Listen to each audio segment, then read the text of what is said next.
So, good afternoon, guys. I know it's a very uncomfortable thing to be between you and your lunch, so let me just do my job now. So basically, I'll be talking about the inevitable social enterprise revolution which is going to be beckoning the whole world. You know, what we're looking at in the future, what is the next big thing. So before I go to what the social enterprise is or what this revolution is all about, let us look at the world. What is the reality out there? All of us are sitting here in this nice air-conditioned auditorium. You're listening to us and we are looking at you. That's not the end of the world. There are lots of problems out there. And you know, let me just not take all the problems. Let us just take a few problems which all of us might understand. So talking of youth, 75 million people out there don't really have jobs. They've never been to school, or even if they've been to school, they don't have a job. They don't have a place to work, or they don't have a livelihood. And these numbers are projected to increase to 1 billion over the next couple of years, or 3-4 years. And at the end of this decade, we're going to need to create 1 billion jobs for youth to not be frustrated and to not join ISIS or not to join Boko Haram and blast the things up, or not to fight against the governments. So we need to create those jobs, else we're all doomed, right? So we have 1.4 billion people across the planet who never use electricity at homes. Right now, when I have this privilege of using a mic with the electricity to amplify my voice, 40% of India does not have electricity to amplify their cries for not having an electric switch or a light in their home. They're living in darkness. They don't have smiles on their faces. As simple as that.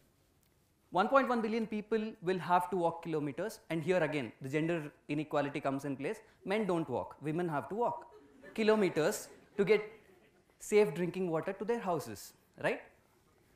Not just that. So the list is unending, and we have a lot of imbalances and we have a lot of issues. So the so-called BAPs of the world, or the biggies of the world, United Nations and the governments, they, in 2000, under the leadership of Kofi Annan, they came up with this innovative idea that could change the world. Millennium Development Goals. 8 goals which could change the face of the planet, right? So what are the goals? Eradicate poverty, improve maternal health, environment sustainability, blah, blah, blah, whatever you could see there. 15 years passed, 100% efforts from United Nations, 100% efforts from the governments, 100% efforts from the corporate world supporting them. Where are we? It was 15 years, the targets were set, the policy was set, everything in place. 15 years, I don't think we failed totally. Maybe we succeeded in 1 or 2 goals and not completely, at least reaching 60 or 70% of the targets. And most of the goals out there, I'm not really sure what happened to a few of them in the implementation. We did not reach there. And right now, as we speak, the same people who came up with the policy for the Millennium Development Goals are now again brainstorming, sitting in New York or Washington or whichever place, whichever international conference. What next? Post-2015 development agenda. We need to come up with new set of goals because Millennium Development Goals were not reached, or they were not realized. So now they say, okay, the previous time we did not involve youth. So now let us get youth onto this. Let youth be the change makers, right? Let youth try to solve the problem. So let us hear from the youth. They have a lot of mechanisms like the My World Survey and a lot of things to know what the youth really want. But I really doubt if that really will go into the Millennium Development Goals or the post-2015 development agenda, because they're talking about youth inclusion, but not about how youth can actually get into the process or into the policy. So now we have all these problems, people have attempted, and the problems did not get solved.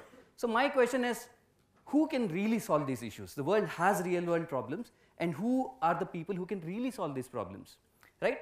And without a doubt, everybody said the youth, right? Youth can solve the problems. Why? Look at any international conference, anything which happens today, you know, everybody says, youth are not just 50% of today's population, they're 100% of the future. They're not just youth of today, they're leaders of tomorrow.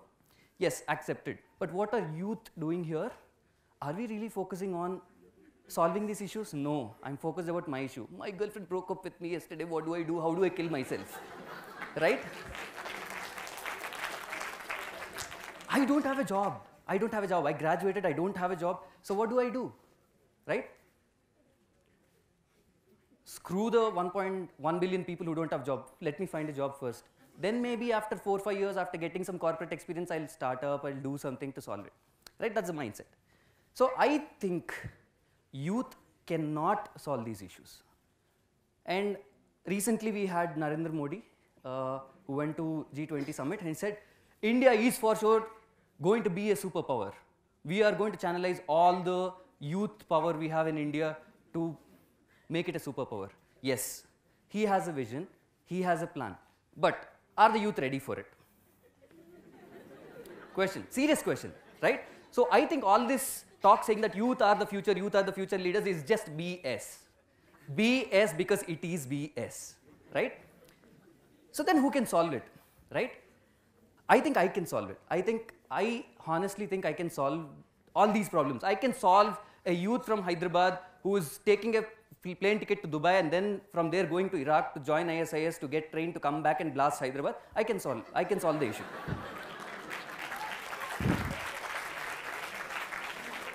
Yes, for sure, I can put up lights. I use solar, or I use piezoelectricity, or I use just some cow dung, whatever. I can still provide power to those people who don't have access to electricity. Why? Because I know for sure that there is something, that is the reason I'm standing between you and your lunch. You are sitting there and I'm standing here. I did something, right? I did something in the past. I did something with my life, and that is the reason I'm here. And I'm so confident. So the reason for the confidence came from my screw-ups. I did screw up in my life, right? So today I'm a CEO of Helios Eco Vidyut Pvt, which is a green energy enterprise which focuses on taking solar energy and biomass solutions to rural areas, providing solutions to Maharatna companies like Indian Oil Corporation, HPCL, and a lot of other companies. And apart from that, also working with farmers to provide some value addition for their agri products.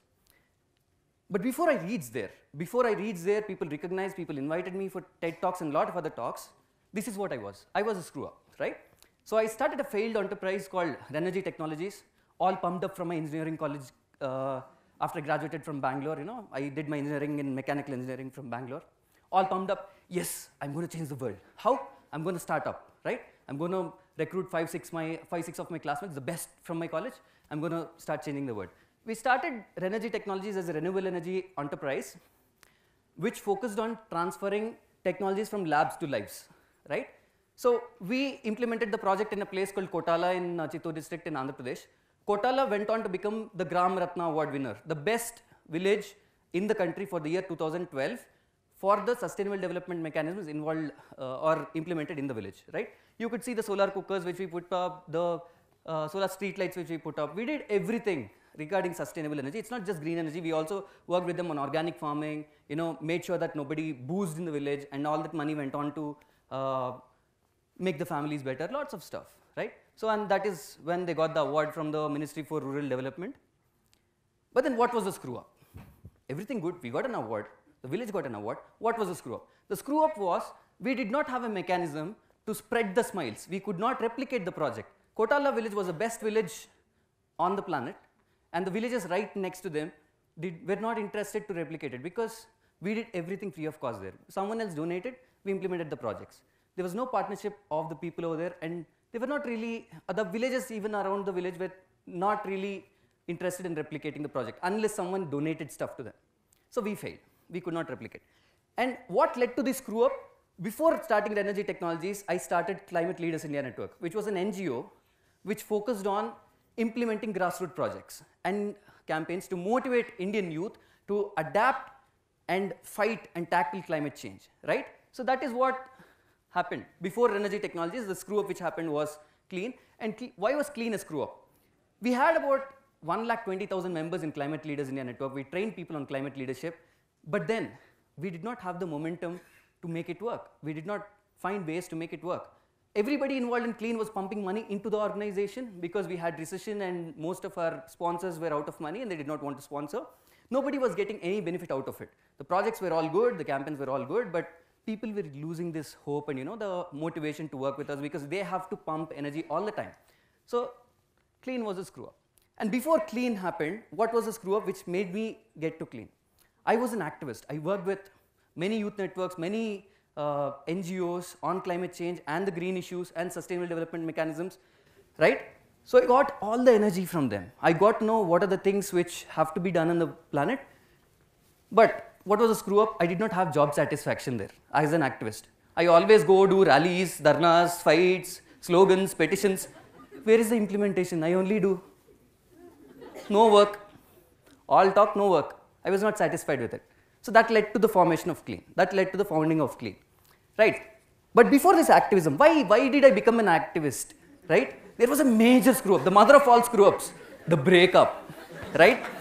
So I was in a relationship with my childhood crush for about 3-4 years. I say it's 6 years, but maybe she says it's 2 years. I know, debatable. So yeah, one day she chose to break up with me because I was too awesome. Yeah. So, and when she broke up, I stood in front of a mirror and I saw a fool. Why? Because I always thought that single person was the world. And that day when I was looking at the mirror, a thought struck. The whole world minus one person is still the whole world. What crap? Right? So forget about the person, move on with life and work for the world. Right? That is what I tried to do after that. And then the world, how do I do it? How do I change it? Be an activist. Join Greenpeace. Join Indian Youth Climate Network. Go fight the government. Right? So that is how it started. But something was right. See, it's a series of screw-ups, but something went right. That is the reason I'm here.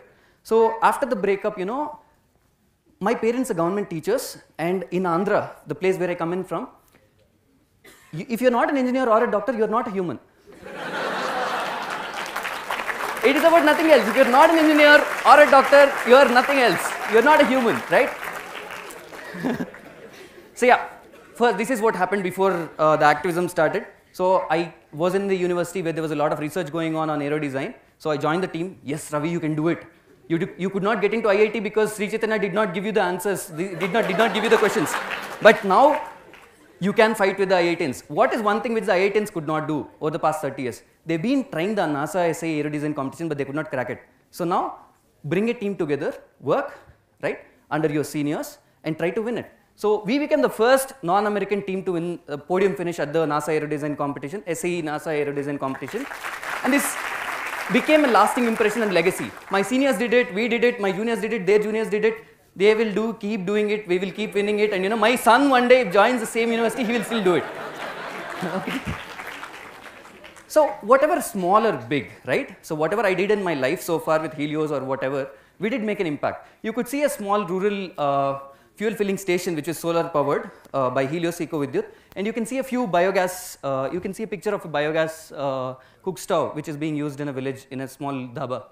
How will these make an impact? This fuel filling station used to close at 6 o'clock every day in the evening because they have power cuts to the tune of 14 to 16 hours. There was only one shift of employees working there. After we gave a solar power pack for uninterrupted power supply for 24 hours to them, they don't use a diesel generator, they don't rely on the grid.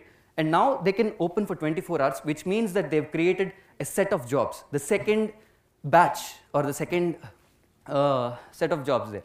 So this way, directly or indirectly, we have created livelihoods for more than 500 people in the past 1 year with Helios Eco Vidyut, right? That is what actually is driving me, the passion which I get. When I look at the smiles of the people who get benefit from the products which we give, or the products which we install, or the products which we give back to society, when I see the smiles on their faces, that is what pushes me. It's not the money, it's not the fame, or it's not anything else. It's just the satisfaction and the impact which you make on the society. Right? So if I can do it, I think everyone here can do it. Youth can do it. Right? Simple. Yeah, I did it. One of you. See, I wear clothes like you, I wear shoes like you, and I look like you. If I can do it, you can do it. But why? What is stopping you? Everybody is frustrated. The point that you are sitting here in these chairs means that you want to do something. You want to change the world. Something you're lacking. And what you're lacking, I feel, is the courage to overgo the fear of losing. Most of us don't do things because, you know, we always have this fear of losing or the fear of judgment. What will my friend think? Right? Whatever. So, after all these screw-ups, to be frank, if I'm here today talking to you guys, it is because I learned from my mistakes. The energy technologies was a huge screw-up, right? And then the next day, I know the business failed. I went to my parents, please give me money, let me pay back the debts. I will listen to whatever you do. They gave me the money, paid the debts next day. Okay. My dad asked, what do you want to do now? I want to start a green energy enterprise again. So everybody were like, you failed in it, why do you want to do it again? I told them I failed and I know what should not be done now, so let me give it a try. And I gave it a try and it's here. So it's not just me, there are a lot of youth who are trying to do a lot of things out there. And look at it, for girls, sanitary napkins is a must, like I say, for their hygiene and for their lots of things. We just heard about Menstrupedia, creating awareness on that. But in growing countries or developing countries like Africa, price of those things are a concern. So a few women in Africa have started making sanitary napkins out of the banana fiber which is locally available, reducing the cost to 1/10 of the actual cost of what P&G or Unilever sells, right? So we have solutions there, right? And then this is the world's cheapest solar lantern, right? It's inflatable, cheapest, and it could be deployed anywhere. Just blow it with air, just like your air pillow, and it works. So we have solutions like this all across the world. So my question is, do you have a change maker in you? How many of you here really have the thing to be the change maker? Not just worry about you, but worry for the world and to bring solutions or to change the status quo. Let me tell you one thing, don't try to be the change maker. Try to be the person who enjoys life. Let me tell you what are the perks of, what are the perks which I had trying to do whatever I wanted to do. When I was in my engineering third year, right, I traveled all alone, first time outside India to Bolivia. I traveled on the death road, experienced the thrill, right, adrenaline rush on a bicycle, right. I went to China for a climate change conference. I ate anything which moves because I had to survive for 21 days in China, right. I get to meet a lot of people and I get to do what I really want, and at the same time I'm also solving a lot of problems which the society is facing, right. So when we're talking about lasting impressions, right, so I would just like to finish off with a quote. So don't be satisfied with stories of what happened to people like me or what the stories I said or the stories other people would say. It is time for you people to get out of this auditorium and start creating your own myth. Start creating a legacy, not just lasting impressions. And all of us have it. It's just the passion which you need, and it's just the adrenaline rush, and it's just the trust in you that you need to have to go be the change which the world wants to see. Thanks a lot.